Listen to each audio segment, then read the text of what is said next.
गहलोत, आप? Store attendant ने जब सामने तेज सिंह गहलोत को खड़े हुए देखा तो वो चौंक गई। वो अपने कस्टमर से सच में बहुत बुरे तरीके से पेश आ रही थी।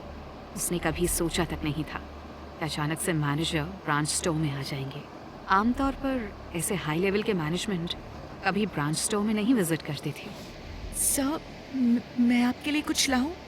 डेजी ने चेहरे पर जबरदस्ती की मुस्कान के साथ कहा। गहलोत को उसकी बात से कोई फर्क नहीं पड़ा। वो अपनी बात कहता गया।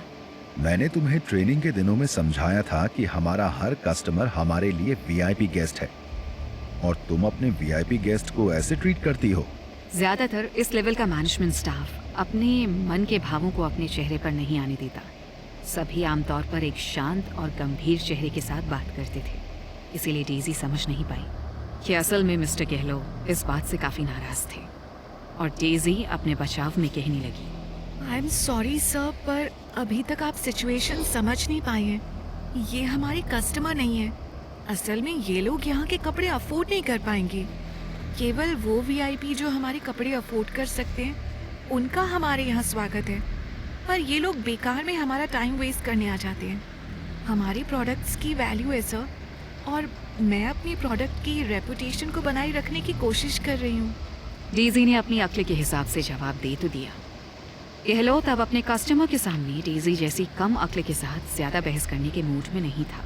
वो शांति से ट्रैश कैन के पास गया और उस कचरे के डिब्बे जिसमें फलों के छिलके, बीज और ढेर सारी रद्दी पेपर्स पड़े थे, गहलोत ने खुद झुककर कचरे के डिब्बे में से ध्रुव का कार्ड निकाला। उसे सैनिटाइजर से साफ किया। डेजी को शर्मिंदा करने के लिए इतना काफी था। पर हैरत की बात तो ये थी कि गहलोत खुद ही डर और हैरानी से कभी कार्ड को तो कभी ध्रुव को देख रहा था, और वो ऐसे देख रहा था जैसे उसने भूत देख लिया हो। गहलोत ने हैरत से डरते हुए पूछा, सर, क्या ये आपका कार्ड है? गहलोत कभी कार्ड को तो कभी ध्रुव को देख रहा था। ध्रुव ने बहुत ही कैजुअल टोन में शांति के साथ कहा, हाँ। डेजी गहलोत को इस तरह से काम करता देखकर थोड़ी शर्मिंदा तो थी, पर उसे समझ में नहीं आ रहा था कि गहलोत उस आम से कस्टमर को ऐसे क्यों देख रहा था। डेजी ने आगे बढ़कर कहा, mister Gehlot, I am sorry, मैं जानती हूँ मुझे कस्टमर का कार्ड इस तरह से कचरे के डिब्बे में नहीं फेंकना चाहिए था, लेकिन मैं आपका इस तरह का बिहेवियर देखकर थोड़ी परेशान हूँ। अभी डेजी अपनी बात पूरी भी नहीं कर पाई थी कि गहलोत जोर से उसे डांटते हुए बोला, शट अप और जाकर हमारे वीआईपी कस्टमर्स के लिए चाय बनाओ। बाय द वे, मैं तुम्हें साफ बता दूं कि इस साल तुम्हें तुम्हारा बोनस और ईयर एंड रिवॉर्ड मिलने वाला नहीं। अगर तुम्हें ये गलत लग रहा है तो अभी इसी समय रिजाइन कर दो। गहलोत बिजनेस टूर में देश विदेश जाता था और कई बार विश्व के कई बड़े बिग शॉट लोगों से मिल चुका था। वो इस तरह के बैंक कार्ड को पहचानता था। अच्छी बात ये थी कि वो समय पर आ गया, नहीं तो आज वो ध्रुव जैसे बिग शॉट को न केवल खो देता बल्कि नाराज भी कर सकता था। उसकी इस हरकत से यहाँ जो नुकसान होता वो तो होता ही, उनका इंटरनेशनल बिजनेस भी इससे अफेक्ट हो जाता। उसने ध्रुव का कार्ड अच्छे से साफ कर ध्रुव को वापस करते हुए कहा, आई एम सॉरी सर, मैं अपने स्टाफ की तरफ से माफी मांगता हूँ। आप प्लीज अंदर आइए। आप लोग अपने लिए कुछ पसंद कीजिए। मैं हमारे स्टोर की तरफ से माफी के तौर पर आपके लिए कुछ निकालता हूँ। गहलोत को इस तरह से बात करता हुआ देखकर ध्रुव समझ गया था कि गहलोत इस कार्ड के बारे में अच्छे से जानता है। ध्रुव ने कहा, मुझे जो भी लेना होगा उसके लिए पे कर सकता हूँ। मुझे नहीं लगता आपका स्टोर हमें यहाँ पसंद कर रहा है। गहलोत ने तुरंत अपना सिर हिलाकर फिर से माफी मांगी।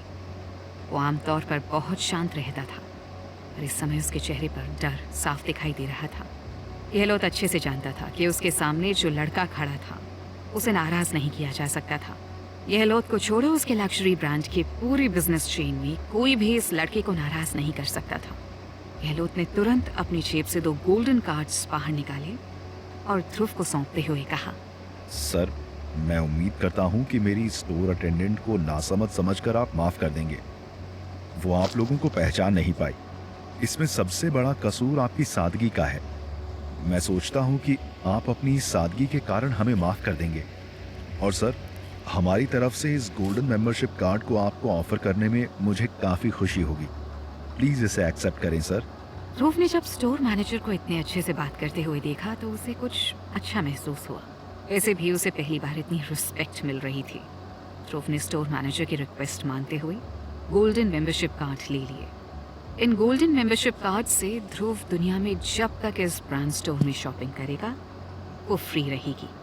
ध्रुव ने पूछा, क्या आप सच में मुझे जानते हैं? गहलोत ने एक पल सोचकर कहा, आई एम सॉरी सर, मैं इस लायक नहीं हूँ कि आप लोगों से टच बना सकूं। हालांकि मैंने यूरोप में एक बार एक मीटिंग अटेंड की थी हमारे अपने ब्रांड की। वहाँ हमारे ब्रांड के चेयरमैन के साथ एक सज्जन बैठे थे। मैंने उनके हाथ में ये कार्ड देखा था। उनके कार्ड में भी ऐसा ही एक निशान बना था। ध्रुव ने मुस्कुराकर गहलोत को देखा कि तभी उसकी नज़र स्टोर के अटेंडेंट पर पड़ी और वो डर और हैरानी से कभी ध्रुव को तो कभी गहलोत को देखे जा रही थी। ध्रुव को धीरे धीरे ताकत का नशा चढ़ता हुआ महसूस हो रहा था।